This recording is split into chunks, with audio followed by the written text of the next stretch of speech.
Welcome to English, Please, the podcast where we explore interesting topics in clear intermediate English. I'm your host, Christopher. I live in New York City, and I've always been passionate about languages and how we learn them. Whether you're listening on your way to work or while cooking dinner at home, this show is designed to help you with your English listening and comprehension skills. Before we start, I want to remind you about the free English Please newsletter. When you subscribe at comullen.com/newsletter, you get English practice tips with every new episode, plus 3 free resources delivered straight to your inbox. The address is comullen.com/newsletter, and I'll remind you again at the end. Today's episode is about disagreement. Specifically, it's about how to disagree in English without sounding rude, aggressive, or dismissive. This is something many English learners struggle with, and it makes sense why. In some languages and cultures, disagreement is direct and open. You say what you think, and the other person says what he or she thinks, and nobody takes it personally. In English, and especially in professional situations, disagreement works a little differently. In most situations, native speakers prefer phrases that soften the disagreement without hiding it. This episode isn't about avoiding conflict, it's about handling it and the way native speakers actually do, with specific language that keeps the conversation open and respectful. Let's look at 5 phrases. The first phrase is, "I can see your point, but..." This is probably the most common way native speakers signal disagreement in English. The first part, "I see your point," tells the other person that you've heard them and understand them.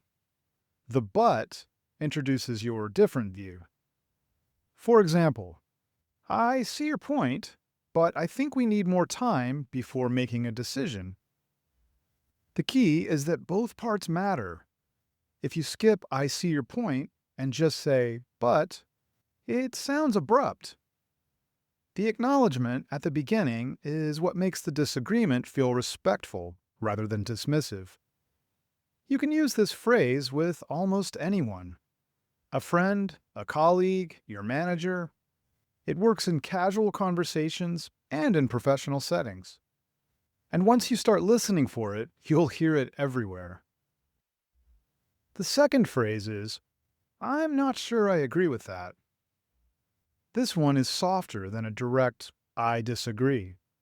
The words, "I'm not sure," create a small amount of distance, which makes the disagreement feel less like a confrontation and more like an invitation to keep talking. For example, "That's an interesting idea. I'm not sure I agree with that, but I'd like to hear more." The phrase is particularly useful when you disagree, but you're not completely certain of your own position, or when you want to keep the conversation going rather than closing it down. It signals that you're thinking, not just reacting. This one works especially well at work, in meetings, or in any situation where you want to sound careful and considered. It's less common in very casual conversations with close friends, where people tend to be more direct with each other. The third phrase is, "That's an interesting way to look at it, but I think..." This one does something specific. It treats the other person's perspective as valid before you offer your own. You're not saying they're wrong, you're saying there's another way to look at it. The opener, "That's an interesting way to look at it," is doing important work. It's genuine, not sarcastic. It tells the other person that you've actually considered what they're saying before responding. For example, "That's an interesting way to look at it, but I think the situation is a little more complicated than that."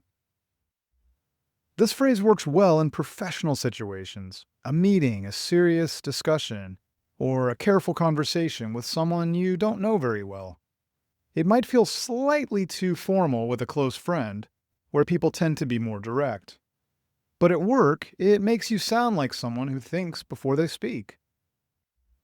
The fourth phrase is, I understand where you're coming from, but this one is useful because it makes your disagreement personal rather than general. You're not saying the other person is wrong. You're saying that your own experience has led you somewhere different. Where you're coming from is an idiom. It means someone's perspective or reasoning. It's warm, and the but that follows opens the door for your own view without closing down the conversation. There are many ways to complete this phrase.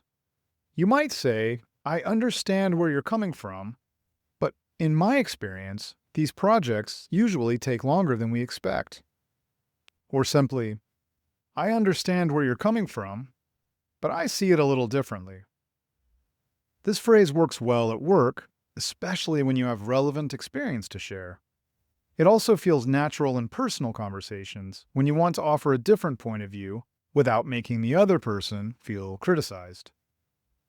The fifth phrase is, actually, I think, and this one surprises a lot of learners. In some languages, actually sounds aggressive or confrontational, like you're correcting someone sharply. In English, it works differently.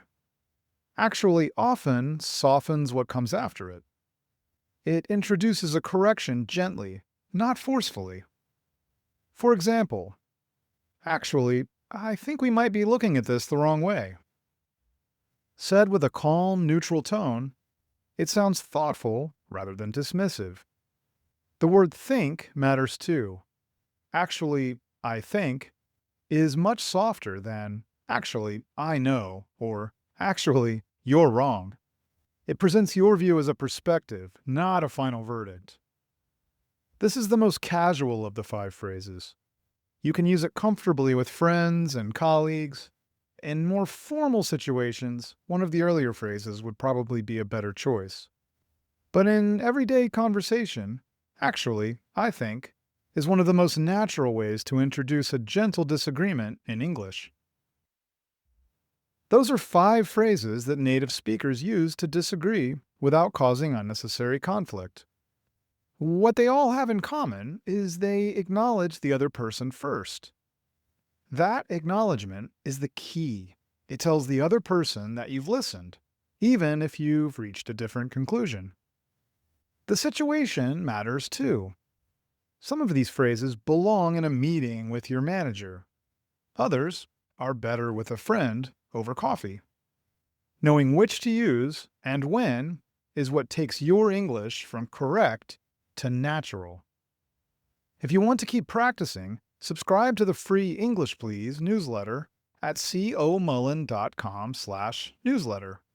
You'll get English practice tips with every new episode, plus 3 free resources straight to your inbox. And if you want more structured practice, the English Listening Accelerator is a workbook with audio that helps you hear natural English at real speed.